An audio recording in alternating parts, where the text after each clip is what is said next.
Hello दोस्तों, मैं हूं किशुन और आपका स्वागत है आज के पॉलिटिकल किस्सा में। तो चलिए आज हम सुनते हैं मदर टेरेसा की पूरी कहानी।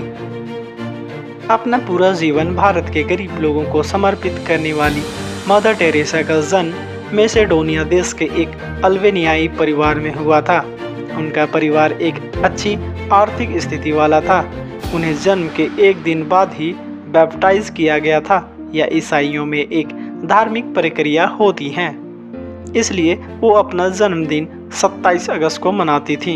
मदर टेरेसा का असली नाम एग्नेस था।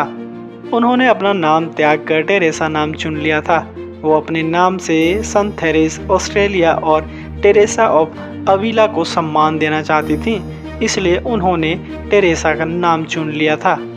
मदर टेरेसा ने 18 साल की उम्र में घर छोड़ दिया था और सिर्फ घर ही नहीं देश भी छोड़ दिया था। वो सिस्टर ऑफ लोरिटो से जुड़ गई थी और इसके लिए वो आयरलैंड चली गई थी।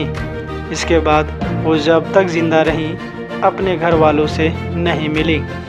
आयरलैंड में ही उन्होंने अंग्रेजी सीखने के लिए मेहनत की और फिर जनवरी 1920 में भारत आ गई।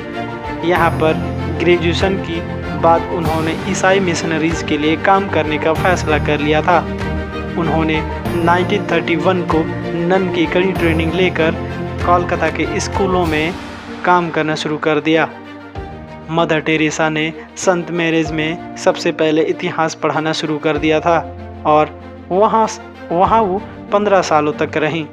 उन्हें गरीबों के हालात देख बहुत दुख हुआ।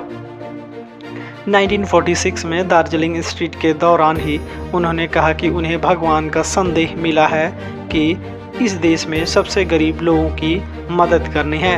उन्हें 2 साल लग गए अपने इस काम को पूरा करने में। उन्होंने नर्सिंग का कोर्स किया, उसके बाद लोगों की मदद में जुट गईं।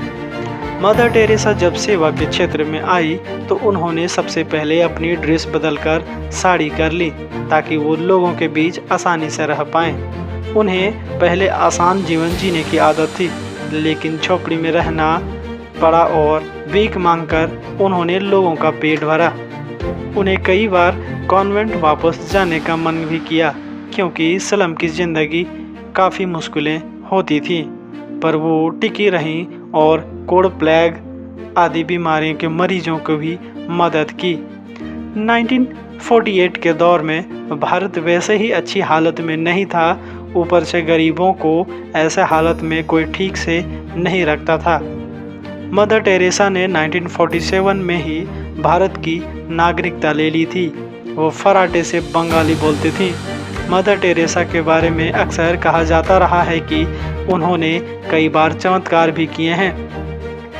एक फ्रांसीसी लड़की जिसने कहा था कि मदर टेरेसा के एक पदक को छूने से पसलियाँ ठीक हो गईं, वह एक कार दुर्घटना में टूट गई थी। इतने में ही आज के किस्सा को मैं समाप्त करता हूँ। फिर मिलता हूँ इसी तरह नए किस्सों के साथ। अगर आपको अच्छा लगा तो सब्सक्राइब, लाइक, कमेंट, शेयर करना ना भूलें। तब तक के लिए जोहार।